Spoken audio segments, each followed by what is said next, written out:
सूर्य देव को जल अर्पित करने के लाभ हम सभी जानते हैं, लेकिन क्या आप यह पता है कि सूर्य को जल चढ़ाने के सही तरीका और इसके नियम क्या है।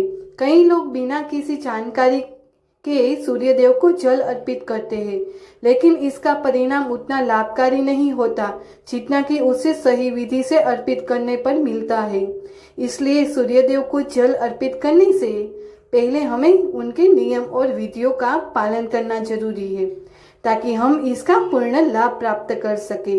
आइए जानते हैं सूर्य को जल चढ़ाने के 11 महत्वपूर्ण नियम और सही विधि के बारे में। लेकिन इससे पहले अगर आप भी चाहते हैं कि माता लक्ष्मी का आशीर्वाद हमेशा आपके साथ रहे, तो इस वीडियो को लाइक करें, चैनल को सब्सक्राइब करें और कमेंट बॉक्स में जय लक्ष्मी माता लिखकर अपनी हाजिरी लगाइए। नंबर 1, जल अर्पित करने का सही समय। कई लोग यह मानते हैं कि सूर्य देव को जल सुबह उठकर कभी भी अर्पित किया जा सकता है, चाहे वह सुबह के 9 बजे या 10 बजे का समय हो, लेकिन यह बिल्कुल गलत है। सूर्य देव को जल अर्पित करने का सही समय सूर्योदय के समय होता है। सूर्योदय के बाद के पहले 1 या 2 घंटे तक जल चढ़ाना सबसे शुभ और लाभकारी होता है। इस समय के बाद सूर्य की किरणों का प्रभाव बढ़ जाता है, जिससे जल अर्पित करने से लाभ कम हो सकता है। सूर्यास्त के समय भी जल चढ़ाया जा सकता है, जब सूर्य की किरणों का प्रभाव कम होता है। नंबर 2, यदि सूर्य ना दिखाई दे तो क्या करें। यह जरूरी नहीं कि सूर्य देव हर समय दिखाई दे।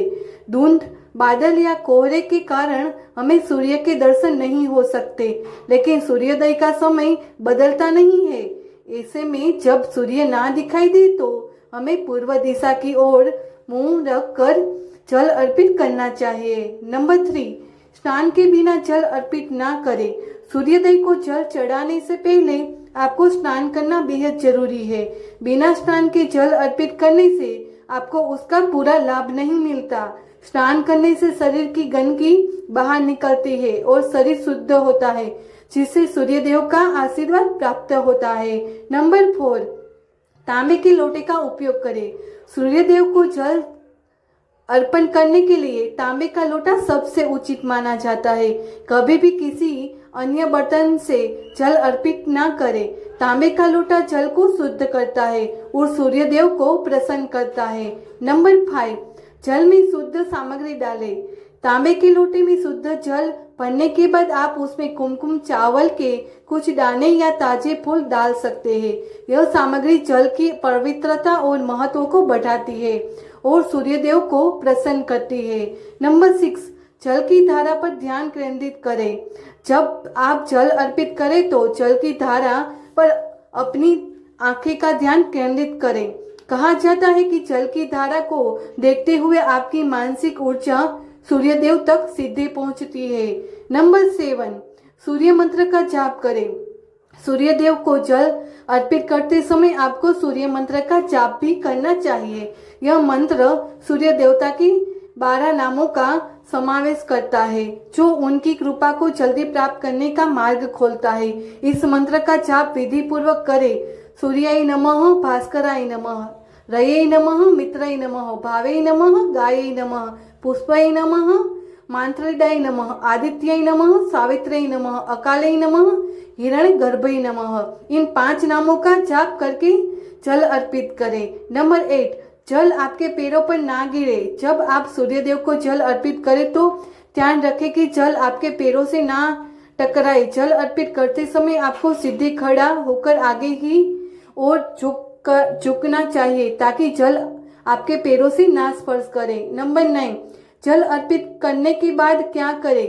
सूर्य देव को जल अर्पित करने के बाद जल को अपने माथे और आंखों पर लगाए। फिर 3 बार सूर्य देव के चारों ओर परिक्रमा करें और इन्हें प्रणाम करें। इस प्रकार जल अर्पित करने की प्रक्रिया पूरी होती है। नंबर 10, प्रतिदिन एक निश्चित समय पर जल अर्पित करें। सूर्य देव को जल अर्पित करते समय यह ध्यान रखें कि प्रतिदिन जल अर्पित करने का समय लगभग एक जैसा हो, इससे यह आपके लिए एक आदत बन जाएगी और सूर्यदेव का आशीर्वाद नियमित रूप से प्राप्त होगा। नंबर 11, जल अर्पित करने में लापरवाही ना करें। यदि कभी आप भूल से सूर्यदेव को जल सही समय पर नहीं अर्पित कर पाए तो आपको क्षमा मांगते हुए जल में रोली डालकर सूर्यदेव को जल अर्पित करना चाहिए। इससे आपको उपयुक्त लाभ मिलता है। नंबर 12, बासी जल का उपयोग ना करें। जल अर्पित करने के लिए हमेशा ताजे और शुद्ध जल का प्रयोग करें। बासी जल का उपयोग करने से सूर्यदेव की कृपा प्राप्त नहीं होती। नंबर 13, सूर्यदेव को जल देते समय पूर्व दिशा की ओर मुंह रखें। सूर्यदेव को जल अर्पित करते समय आपका मुंह हमेशा पूर्व दिशा की ओर होना चाहिए, क्योंकि सूर्य का उदय वहीं से होता है। साथ ही जल में कुमकुम और लाल फूल डालने से सूर्यदेव की कृपा और अधिक बढ़ती है। यदि यह चीजें उपलब्ध नहीं है तो कम से कम अक्सर चावल डालें, लेकिन ध्यान रखें कि चावल के दाने टूटे ना हो। नंबर 14, आदित्य हृदय स्तोत्र का पाठ करें। यदि आप नियमित रूप से सूर्यदेव को जल अर्पित कर रहे हैं तो विशेष रूप से रविवार को आदित्य हृदय स्तोत्र का पाठ करना बहुत शुभ होता है। यह सूर्यदेव को प्रसन्न करता है और उनके आशीर्वाद से जीवन में सुख और समृद्धि आती है। सूर्यदेव को जल अर्पित करने से व्यक्ति की कुंडली में सूर्य मजबूत होता है, आत्मविश्वास बढ़ता है और समाज में सम्मान मिलता है। यह प्रक्रिया आपके जीवन को सकारात्मक दिशा में बदलने में मदद करती है। कृपया ध्यान दें, यह जानकारी जन जागरूकता के उद्देश्य से दी जा रही है। किसी भी प्रकार का दावा नहीं किया जाता है और यह आपकी आस्था और विश्वास पर आधारित है। यदि आपको यह जानकारी पसंद आई हो तो कृपया इस वीडियो को लाइक करें, हमारे चैनल को सब्सक्राइब करें और बेल आइकन दबाकर नोटिफिकेशन ऑन कर लें। एक बार कमेंट बॉक्स में जय मां लक्ष्मी अवश्य लिखें। धन्यवाद।